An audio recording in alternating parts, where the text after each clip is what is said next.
Hola y bienvenidos a Euronews Hoy. Estados Unidos intentará persuadir a Turquía para que no vete la entrada de Suecia y Finlandia a la OTAN. Esta semana el gobierno turco ha dejado claro su rechazo a la adhesión de estos dos países, alegando que tanto Suecia como Finlandia refugian militantes kurdos en sus territorios. ¿Qué representan los kurdos para Turquía? Eso lo podrá ver en nuestra pieza de la OTAN.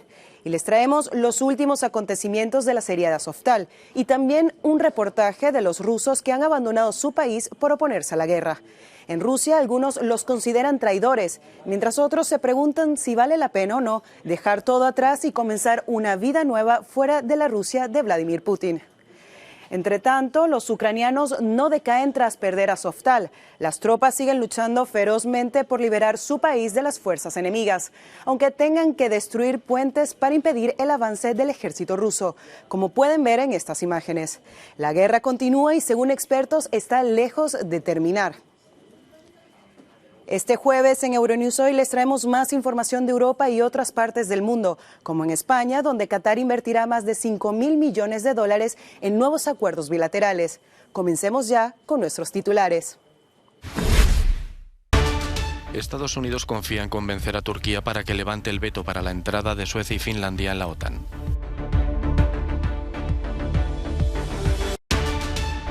Bruselas propone que los 27 hagan compras militares conjuntas tal y como hicieron con las vacunas o quieren hacer con el gas. El gobierno alemán planea despojar al excanciller Gerhard Schröder de su cargo y personal por sus vínculos con Rusia. Rusia evacúa a otros 700 combatientes de la planta siderúrgica de Azovstal en Mariupol en su única victoria de la guerra en Ucrania. España recibe al emir de Qatar en plena crisis energética europea. Tamim bin Hamad Al Thani anuncia 5.000 millones de dólares más de inversiones en los próximos años. La Alianza Atlántica impulsa los trámites para la adhesión de Suecia y Finlandia como Estados miembros y despliega sus recursos para convencer a Turquía de que levante el veto a la entrada de ambos países en la organización. Ankara acusa tanto a Suecia como a Finlandia de ser un santuario de las milicias kurdas, que considera como grupos terroristas. El presidente turco Recep Tayyip Erdoğan manifestaba su preocupación en el Parlamento. La ampliación de la OTAN es para nosotros significativa en proporción siempre que se respeten nuestras sensibilidades. Es inconsistente decir, o al menos mostrar, todo tipo de apoyo a organizaciones terroristas, el Partido de los Trabajadores del Kurdistán y las Unidades de Protección del Pueblo de Siria y pedirnos apoyo para entrar en la OTAN. Una inquietud compartida por el ministro de Exteriores turco en Nueva York. Turquía ha estado apoyando la política de puertas abiertas de la OTAN, incluso antes de esta guerra. Respecto a esta posible candidatura, ya son países candidatos, y sabe, tenemos preocupaciones legítimas de seguridad de que han estado apoyando a organizaciones terroristas. Estados Unidos espera un cambio de posición de un país al que considera un sólido aliado. Turquía, todos nuestros aliados han sido firmes en el apoyo a Ucrania y queremos que la agresión rusa llegue a su fin. Agradezco la solidaridad que hemos mostrado, que Turquía ha mostrado en ese esfuerzo. De momento, Blinken ha logrado que Turquía siga discutiendo con el resto de aliados. Un paso adelante para la entrada de Suecia y Finlandia en la OTAN, que requiere la aprobación por unanimidad de todos sus miembros. Bruselas quiere que los Estados miembros gasten más en defensa y les ayudará a hacerlo de forma más eficiente. La invasión rusa de Ucrania está haciendo que los países de la Unión Europea destinen más dinero a sus presupuestos militares. Y ahora, en un movimiento sin precedentes, la Comisión Europea dice que puede coordinar las compras para reducir su coste. Tenemos que comprar juntos, como hicimos con las vacunas, y queremos hacer con el gas. Y por eso proponemos un grupo de trabajo de defensa de compras conjuntas en el que los Estados miembros puedan participar con sus necesidades de compra a corto plazo. Y también propondremos incentivos financieros para que los Estados miembros participen en él. Los presupuestos de defensa de Moscú y Pekín se han disparado en los últimos años. Bruselas dice que esto ha dejado a la Unión Europea en una posición vulnerable y con unas capacidades militares muy atrasadas. Por eso, a corto plazo, quiere que los Estados miembros repongan los arsenales de armas, sustituyan los equipos de la era soviética y refuercen los sistemas de defensa aérea y antimisiles. Además, dice que hay que reforzar las reservas de aviones no tripulados y los vehículos blindados, al tiempo que se potencian las capacidades de defensa espacial y cibernética. Los planes de la Comisión son, sin embargo, una medida extraordinaria. Los tratados de la Unión Europea le prohíben financiar operaciones de defensa, así que la Comisión tendrá que encontrar nuevas formas de recaudar dinero con los conocidos como recursos propios. Obviamente, la Comisión Europea nunca tendrá suficiente dinero para igualar o cubrir la diferencia entre lo que los Estados miembros europeos gastan ahora y lo que deberían gastar en los próximos años. Pero realmente puede tener un efecto potenciador. Puede poner en marcha algunos potenciales proyectos que de otro modo no se llevarían a cabo. Bruselas también quiere impulsar la capacidad de la industria de defensa del bloque para fabricar equipos militares, especialmente en los sectores de la aeronáutica y los misiles. Ahora corresponde a los Estados miembros de la Unión Europea aprobar las propuestas. El ex canciller alemán Gerhard Schröder podría verse privado de una serie de derechos especiales. Los 3 partidos gobernantes de Alemania planean despojarle de su cargo y personal por mantener y defender sus antiguos vínculos con Rusia a pesar de la invasión de Ucrania. Los partidos presentaron una moción en la Comisión de Presupuestos del Estado para cancelar la asignación de la oficina y el personal de Schröder, por la que el año pasado el Estado pagó 407.000 euros. Aunque el ex canciller seguirá cobrando su pensión y también seguirá recibiendo protección personal. Schröder calificó de error la guerra de Ucrania en una entrevista con el New York Times, pero no se distanció del presidente ruso Vladimir Putin, amigo suyo desde hace tiempo. Además, es presidente del Consejo de Supervisión de la petrolera rusa Rosneft y ha participado en los proyectos de los gasoductos Nord Stream. A mediados de marzo, la polémica le llevó a renunciar a la ciudadanía honorífica de la ciudad de Hannover y hasta los suyos le han dado la espalda muchos miembros del Partido Socialdemócrata, al que Schröder pertenece desde 1963, han pedido su expulsión y ya ni siquiera aparece en la lista de personalidades inspiradoras de la historia del SPD. Reducido a escombros ha quedado el Palacio de la Cultura de Dergachi, situado a 10 kilómetros al norte de Kharkov, tras ser alcanzado por un misil. El edificio se utilizaba como base de distribución de ayuda humanitaria, a pesar de la reconquista de muchos pueblos en los alrededores de la segunda ciudad de Ucrania tras la contraofensiva de las tropas nacionales. Los bombardeos rusos no han cesado. En el sur, en la ciudad portuaria de Mariupol, el miércoles continuó la evacuación de los últimos soldados ucranianos refugiados en la planta siderúrgica de Azovstal. Rusia dice que se rindieron 694 combatientes más. Los sacaron en varios autobuses acompañados de vehículos militares rusos y su destino aún es incierto. En su discurso nocturno, el presidente de Ucrania, Volodymyr Zelensky, anunció una prórroga de la ley marcial de otros 90 días.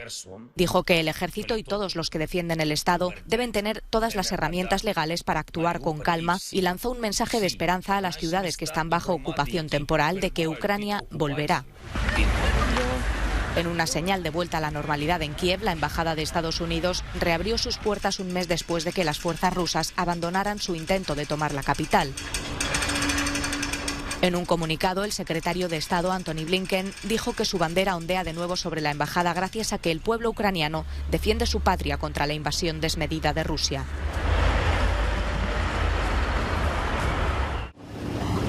La seguridad alimentaria del mundo está en peligro por la guerra en Ucrania. Naciones Unidas y el Banco Mundial han lanzado una ofensiva para garantizar tanto la exportación del cereal ucraniano como de los alimentos y fertilizantes rusos. Se calcula que unos 22 millones de toneladas de grano siguen en los hilos de los puertos ucranianos. Decenas de países de África y Oriente Medio dependen de estos productos. No hay una solución efectiva a la crisis de alimentos sin reintegrar la producción agrícola de Ucrania y los alimentos y fertilizantes producidos por Rusia y Bielorrusia en los mercados mundiales pese a la guerra. Rusia debe permitir la exportación segura y protegida del cereal almacenado en los puertos ucranianos y los alimentos y fertilizantes rusos deben tener un acceso sin restricciones a los mercados sin impedimentos indirectos. Por su parte, el Banco Mundial va a destinar 12.000 millones de dólares, unos 11.400 millones de euros en los próximos 15 meses.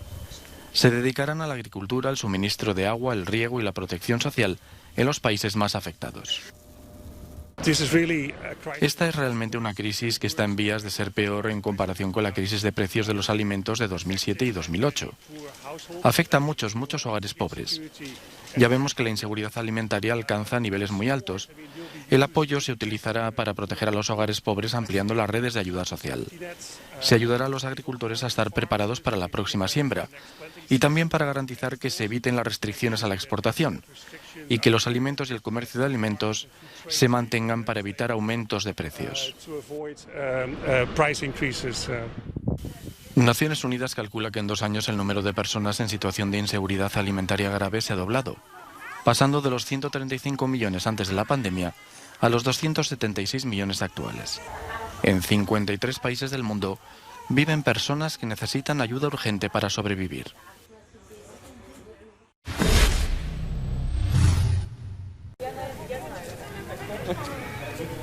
Más de 6 millones de ucranianos han huido de su país desde el inicio de la invasión rusa, pero la guerra está obligando a muchos rusos a huir también.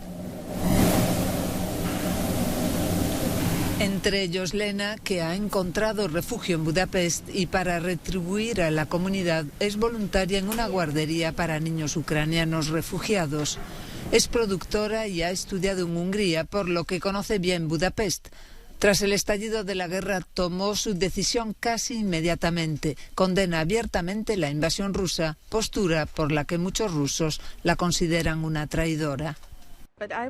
Sin embargo, quiero decir que yo no hablo contra el país, hablo contra el Estado, la burocracia que toma la decisión en nuestro nombre. No soy ucraniana, soy rusa y nunca voy a dejar de serlo, nos dice Lena. Al principio de la guerra, uno de los últimos medios de comunicación rusos libres, Dost, fue cerrado. El subdirector de informativos huyó a Lituania. Dmitry Yelovsky afirma que ahora es casi imposible trabajar como periodista en Rusia. Fue muy duro y muy triste para mí, porque pasé un mes en Rusia cuando ya sabía que me iba a ir. Y ese mes estuvo lleno de pena, de despedidas. Fue como empacar todo, como empacar los recuerdos en mi mente, nos dice. Dmitry trabaja ahora para el canal de YouTube del empresario ruso exiliado Mikhail Jodorkovsky. Allí puede llamar a la guerra por su nombre, algo por lo que sería castigado en Rusia. No cree que pueda volver mientras Vladimir Putin siga en el poder. España recibe al emir de Qatar en plena crisis energética europea. Durante 2 días, el jeque Tamim bin Hamad Al Thani ha sido recibido por los reyes de España, Felipe VI y Leticia, el presidente del gobierno, Pedro Sánchez, y condecorado por las principales instituciones del país. Le acompañaba, en el que es su primer viaje a España, la jequesa Jawaher, primera de las 3 mujeres del emir. Cuando se cumple medio siglo del establecimiento de relaciones España-Qatar, gas e inversiones están en primer plano. Así lo destacó Al Thani en el Palacio Real de Madrid. Como confiamos en la fortaleza de la economía española, hemos decidido invertir 5.000 millones de dólares más en los próximos años, ya que Qatar está considerado como uno de los mayores inversores árabes en España. Qatar, segundo exportador mundial de gas tras Estados Unidos, poseedor de las terceras mayores reservas de gas del mundo, ha firmado 12 acuerdos. Entre ellos destaca uno entre el Fondo Soberano Qatarí Kia y la Sociedad Estatal Española de Financiación al Desarrollo Cofides, para aumentar las inversiones en los próximos años en transición ecológica y digital. Qatar ha propuesto reanudar las conversaciones para desnuclearizar Irán y poner en pie un acuerdo internacional para evitar el colapso de Afganistán y la radicalización de los talibanes. La gira europea del emir de Qatar seguirá por Alemania, Reino Unido y Eslovenia para acabar en Suiza, donde intervendrá en el Foro Económico de Davos. El rey emérito vuelve a hacer acto de presencia en España y no exento de polémica. Es la primera visita al país de Juan Carlos de Borbón tras casi 2 años en Abu Dhabi. Su viaje inicia este jueves en Sanxenxo, en Galicia, donde participará en las regatas. Y está previsto que el lunes viaje a Madrid, donde se reunirá con su hijo, el rey Felipe VI, y la reina emérita Sofía, que estos días se encuentra en Miami. La Casa Real ha informado de que ha sido voluntad del propio rey emérito realizar esta visita. En el comunicado indican también que el lunes 23 regresará a Abu Dhabi, donde ha fijado su residencia de forma permanente. Fue de la misma localidad pontevedresa de la que salió del país en secreto el 3 de agosto de 2020 en un jet privado envuelto en investigaciones de la justicia española por sus negocios en el extranjero. Se fue de España para evitar perjudicar a su hijo y con intención de regresar con frecuencia cuando lo permitieran las circunstancias, algo que ha intentado ya en varias ocasiones. Desde el Emirato, Juan Carlos I hizo 2 regularizaciones a Hacienda por valor de unos 5 millones de euros para evitar ser acusado de delito fiscal. Sin embargo, todavía no ha dado a los españoles las explicaciones que le ha exigido el gobierno de Pedro Sánchez por su incívico comportamiento, una conducta de la que se ha desvinculado a su heredero. Ante la polémica que ha suscitado su regreso, no se le ha permitido pasar la noche en el Palacio de la Zarzuela. Se alojará en la residencia privada de un amigo íntimo, aunque sí visitará la casa del rey para reunirse con su familia. Será el primer encuentro del rey Felipe con su padre desde el funeral de la infanta Pilar en enero de 2020. Ola de calor en España cuando aún no es verano. Todavía es primavera y las temperaturas están entre 10 y 15 grados por encima de la media para esta época del año, con los termómetros alcanzando entre 38 y 40 grados en algunas zonas del país. Hace 20 años que no se daban estas circunstancias que obligan a la prudencia a las personas frágiles de salud, a niños y mayores. También Francia está sofocada por el calor. La primera ola de 2022 ya llegó. La gente salió a los parques de París para refrescarse. Yo estoy preparada, tengo las gafas de sol, la crema solar, el paracetamol por si tengo migraña o por si un niño no se encuentra bien. Traigo bocadillos, una botella de agua helada, de todo. En el centro de Francia, en Lyon, los visitantes aprovecharon los conocidos lugares turísticos para mantenerse al fresco. Hemos venido a visitar Lyon y para visitar Lyon, bueno, hay que venir a la colina de Fourvière. Y como está en lo alto, hay una brisa agradable que nos refresca ligeramente. Los expertos anuncian que la ola de calor probablemente terminará con fuertes tormentas de lluvia al final de la semana. El arqueólogo y antropólogo mexicano Eduardo Matos Moctezuma es reconocido con el Premio Princesa de Asturias de Ciencias Sociales 2022. Fundador del proyecto Templo Mayor, que descubrió a finales de los 70, ha impulsado investigaciones que han permitido profundizar en la historia del Imperio Azteca y reconstruir las civilizaciones de México y Mesoamérica. Los frailes. El jurado del premio español destacó el rigor intelectual del investigador de 81 años. También es importante su labor de divulgación con más de 500 publicaciones sobre sus hallazgos arqueológicos y varios programas en los museos mexicanos. Doctorado en la Universidad Nacional Autónoma de México, Matos Moctezuma recibe este premio como un altísimo honor tras una vida dedicada a penetrar en el pasado para traerlo al presente y conocer nuestra propia historia. Nada como la presencia de un grande de Hollywood como Tom Cruise para que el gran público vuelva a inundar la alfombra roja del Festival de Cannes.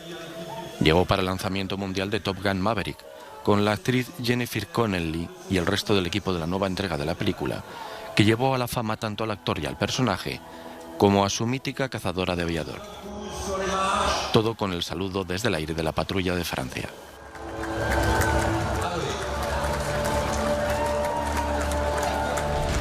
Top Gun Maverick narra la historia de Pete Maverick Mitchell, leyenda de los pilotos de caza de la Marina estadounidense, que recibe el encargo de formar una patrulla de jóvenes en la escuela Top Gun para una misión muy especial.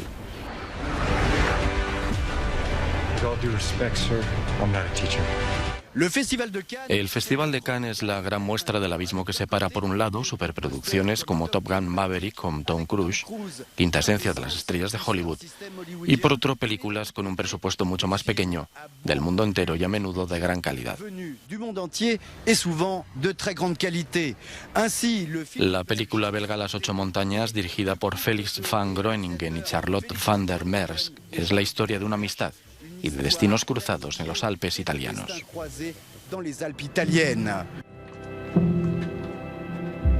Chao, Bruno. La amistad y los destinos cruzados entre Bruno y Pietro, que se conocen desde niños.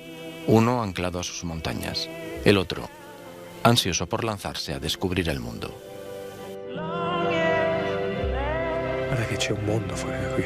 Non preoccuparti per me, questa montagna non mi ha mai fatto male. En compétition également en ce début de festival. También en competición está La mujer de Tchaikovsky, un excelente retrato de la esposa del compositor en la Rusia de finales del 19. Apostamos a que estará entre el palmarés, al menos por su deslumbrante puesta en escena. Que le film soit au palmarès, au moins pour sa mise en scène éblouissante. Es el trágico viaje de Antonina Miliukova, joven de clase acomodada, brillante, que se pierde en la locura de un amor ciego y desmedido por Tchaikovsky, un hombre que esconde secretos.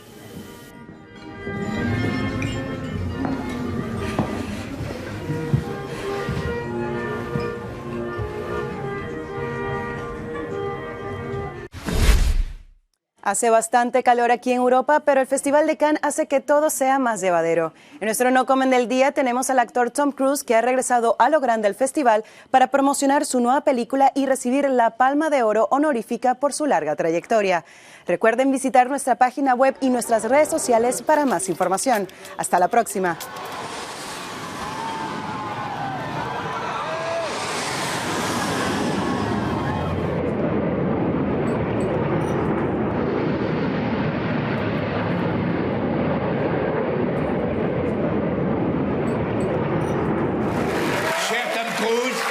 En cette 75e édition, le Festival de Cannes, Thierry Frémaux et moi-même sommes heureux et fiers de vous décerner cette Palme d'Or d'honneur.